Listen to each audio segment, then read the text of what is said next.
Bonjour à tous mes chers spectateurs adorés, les plus fidèles et formidables de toute la galaxie. Merci du fond du cœur d'être de retour sur notre chaîne aujourd'hui. Votre présence est notre plus grande motivation pour continuer à vous offrir des vidéos aussi surprenantes que captivantes.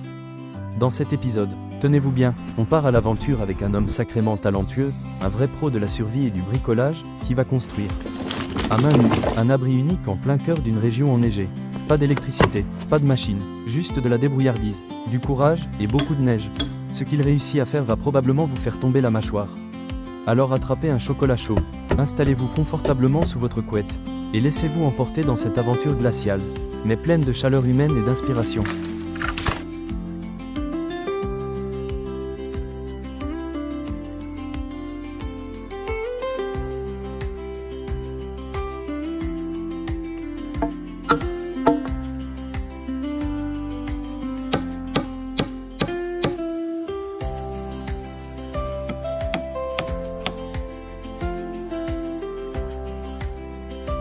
Tout s'est passé si vite que, si vous avez détourné les yeux ne serait-ce qu'une seconde pour attraper votre tasse de thé, vous avez probablement manqué l'instant magique où il a transformé une plaine enneigée en chantier de construction improvisé.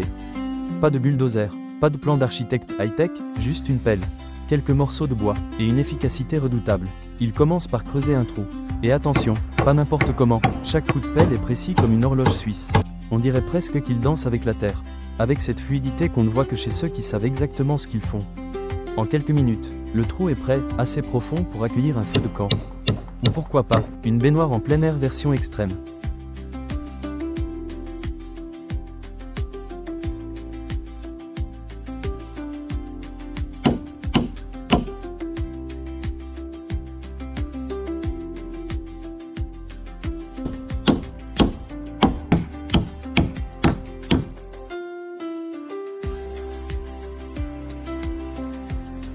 Mais il ne s'arrête pas là. Oh non, ensuite vient la partie impressionnante, la construction du squelette de la cabane. À main nue, avec une hache, un peu de corde, et beaucoup de jugeote, il assemble les poutres comme s'il construisait un château miniature. Pas besoin de plan, tout est dans la tête et dans les gestes. C'est presque hypnotisant. Petit à petit, la structure se dresse, solide et fière, au beau milieu du désert de glace, une vraie déclaration d'indépendance face à la nature sauvage. Je suis ici. Et je vais y rester.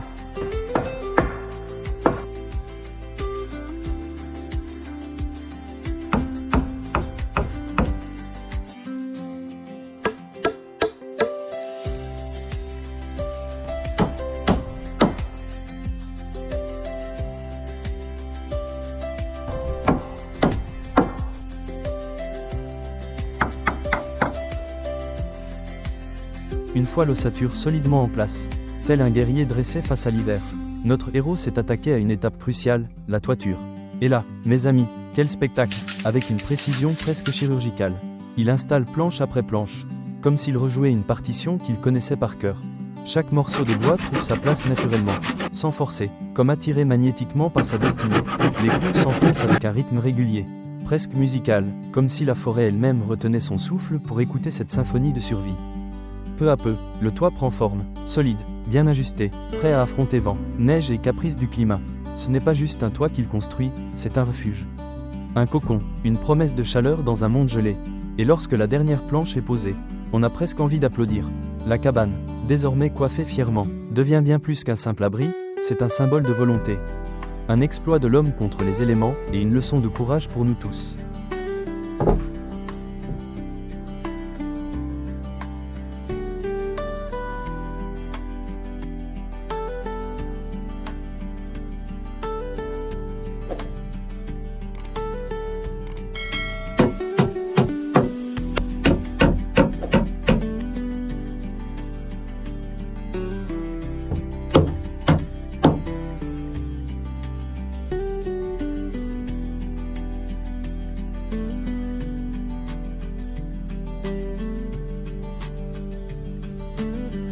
Une fois le toit achevé, il ne prend même pas le temps de souffler. Sans perdre une seconde, il enchaîne avec une tâche tout aussi minutieuse, découper de longues planches de bois pour habiller les murs intérieurs de sa cabane. Et attention, ce n'est pas de l'improvisation, c'est un vrai balai de menuiserie. Chaque pièce de bois est soigneusement mesurée, positionnée avec précision, puis découpée à la main avec une scie. Le mouvement est fluide, maîtrisé, presque hypnotique. Les sons réguliers de la scie, RIP. VIP, résonne dans la forêt comme une mélodie du travail bien fait. Les planches obtenues sont longues, droites, parfaitement taillées, on croirait qu'elles sortent tout droit d'une scierie professionnelle. Il les transporte ensuite à l'intérieur, une par une, et les fixe avec soin contre les murs de la cabane. Chaque latte trouve sa place avec une précision bluffante, créant un revêtement mural à la fois fonctionnel et esthétique. Le résultat? Un intérieur chaleureux, naturel, et incroyablement accueillant, un véritable cocon de bois au cœur du froid glacial, où l'on se sent tout de suite chez soi.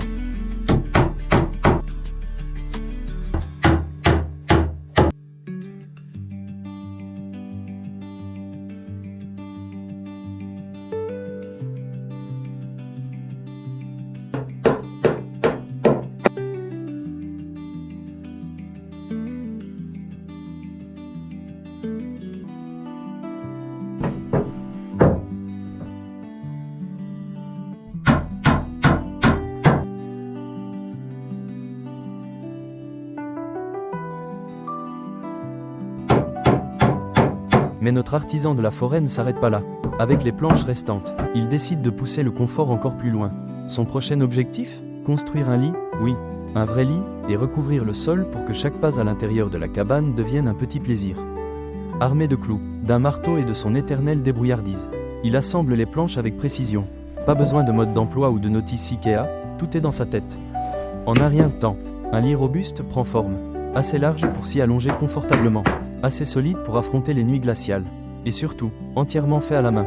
On le regarde et on se dit, là, c'est du vrai luxe rustique.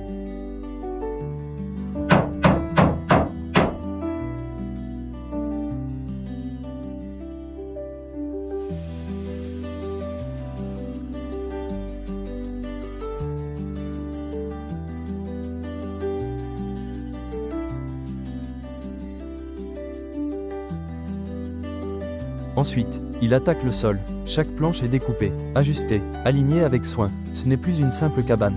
C'est un petit nid boisé, chaleureux, où le bois craque doucement sous les pas et où l'on rêve déjà de s'y installer avec un bon livre et une couverture bien épaisse. Le tout respire l'ingéniosité, la simplicité et une bonne dose de courage. Cette cabane n'est plus un abri, c'est un véritable foyer, né au cœur de la nature sauvage.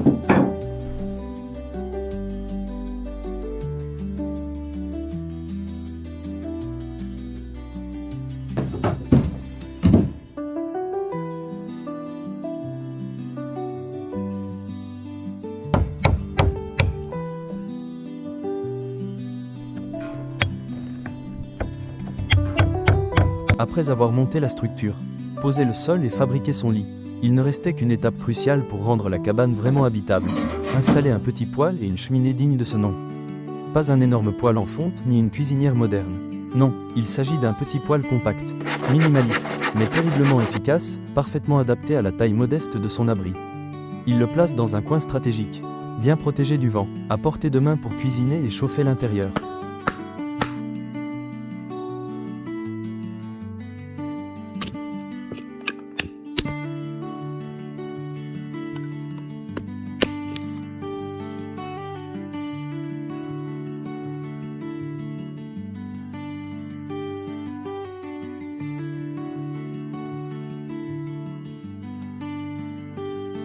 Après une journée de labeur intense, creuser, scier, construire, clouer, installer, il était enfin temps de se récompenser comme il se doit, avec un bon dîner bien chaud et bien mérité. Dans son petit sac à dos, il sort quelques ingrédients simples mais précieux, des pommes de terre, un peu de riz, un morceau de viande séchée et quelques épices. Rien d'extravagant, mais entre les mains d'un homme habile et un feu bien vif. Cela devient un vrai festin. Le petit chaudron est posé avec soin sur le poêle mini. La vapeur monte doucement, emportant avec elle un parfum délicieux qui emplit toute la cabane. Il remue les ingrédients avec attention, goûte, ajuste l'assaisonnement et un petit sourire apparaît sur son visage. Ce n'est pas juste de la cuisine, c'est une célébration.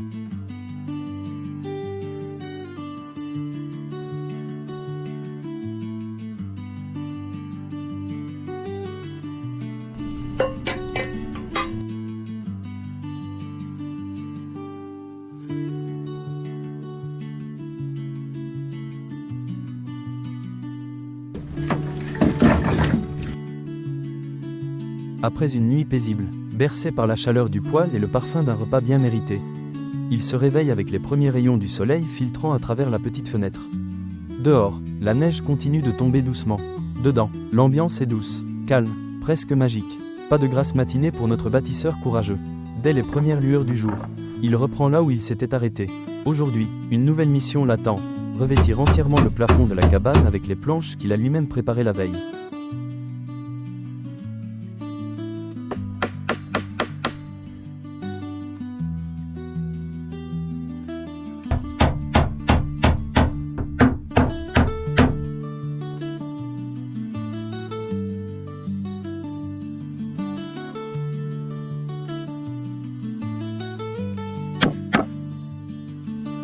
Une à une, il soulève les lattes de bois au-dessus de sa tête, les ajuste avec soin, les fixe fermement, il grimpe, s'étire, se contorsionne parfois, mais jamais il ne se plaint. Chaque planche posée est un pas de plus vers un refuge complet. Chaleureux, prêt à affronter les longues nuits d'hiver. Le bois s'assemble parfaitement, créant au plafond un motif naturel, apaisant, presque artistique. La lumière du matin se reflète sur les fibres du bois, et dans ce décor simple, on sent une profonde satisfaction. Ce n'est pas qu'un plafond, c'est un toit symbolique au-dessus de ses rêves. Un geste d'amour envers ce petit coin du monde qu'il a su apprivoiser.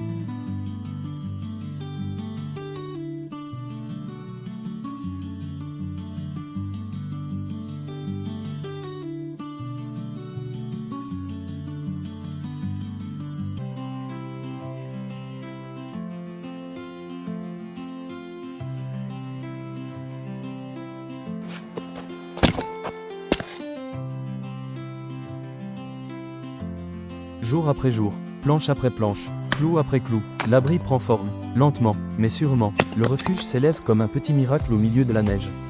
Ce qui n'était au départ qu'un simple trou dans la terre gelée est maintenant devenu un véritable cocon de survie.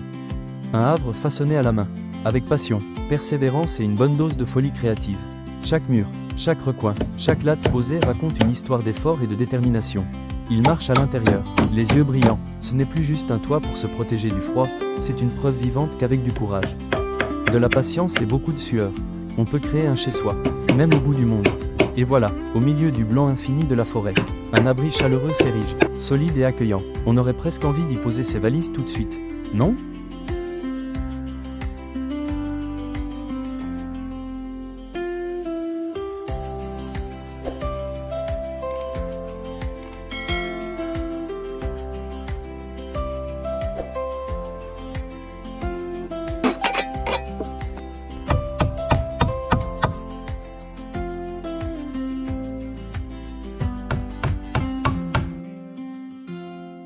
Et puis, au milieu de cet océan blanc infini, une petite maison en bois surgit comme par magie, telle une apparition féerique perdue dans la neige. Pas de route, pas de lumière, pas de bruit, juste le silence du givre et ce refuge chaleureux qui se dresse fièrement, défiant le froid et la solitude. De loin, il ressemble à une étincelle vivante dans le grand manteau blanc de la nature. Une bulle de chaleur et d'espoir posée là, comme un miracle.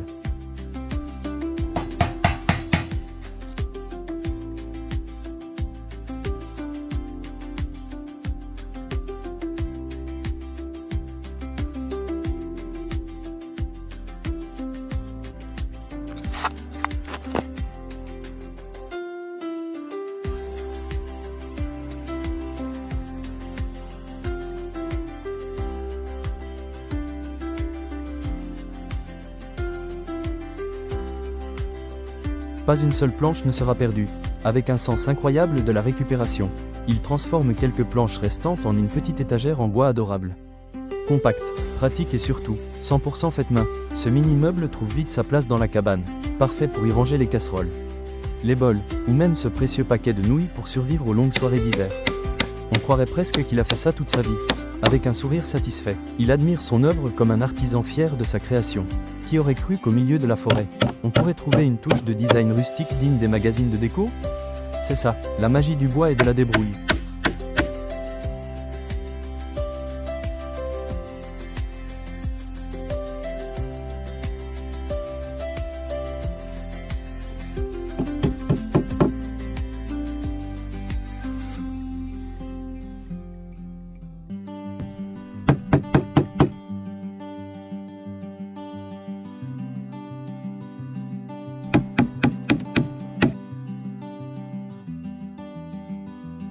À l'intérieur de la cabane, l'atmosphère est d'un confort inattendu, comme une douce étreinte au cœur de la nature sauvage.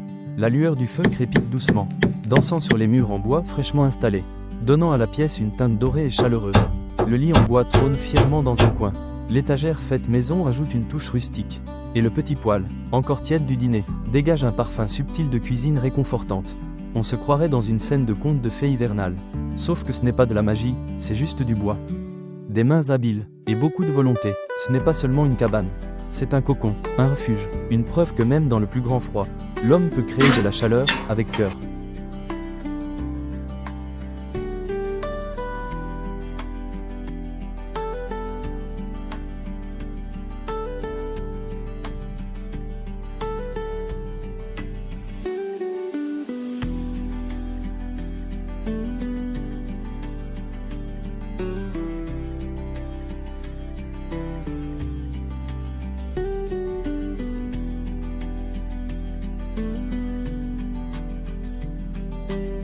Et voilà, la petite maison en bois est enfin terminée, fruit de plusieurs jours de travail acharné, de sueur, et d'une grande dose de détermination.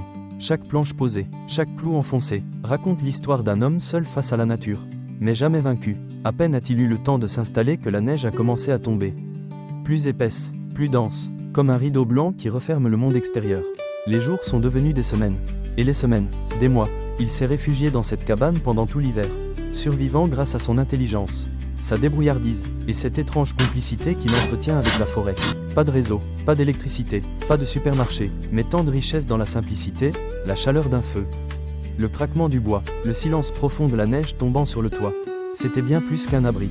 C'était devenu chez lui, un sanctuaire, un monde à part.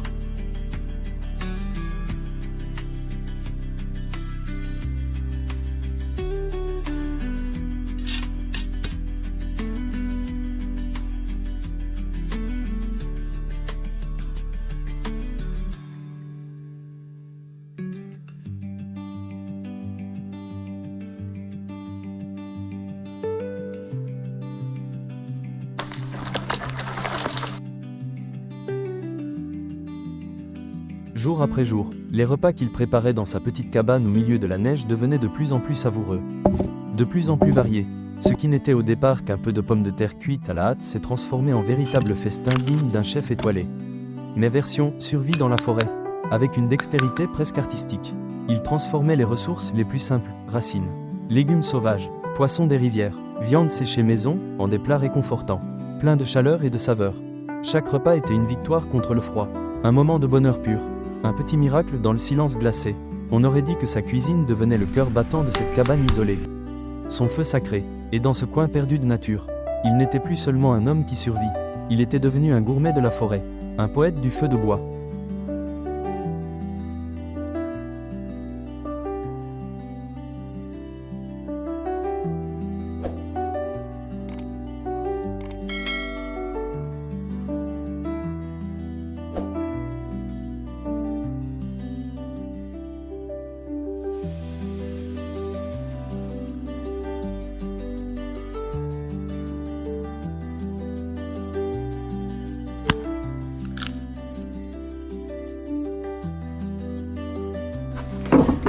Et vous, est-ce que vous aimeriez vivre dans une petite cabane comme celle-ci?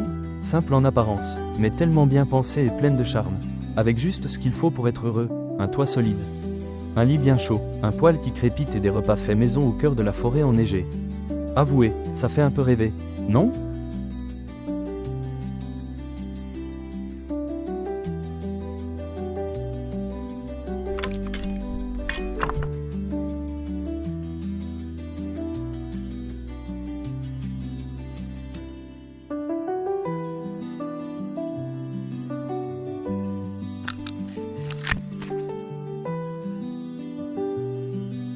Et si cette aventure vous a plu, alors ne manquez surtout pas le prochain épisode. Qui sait ce qu'il va encore inventer?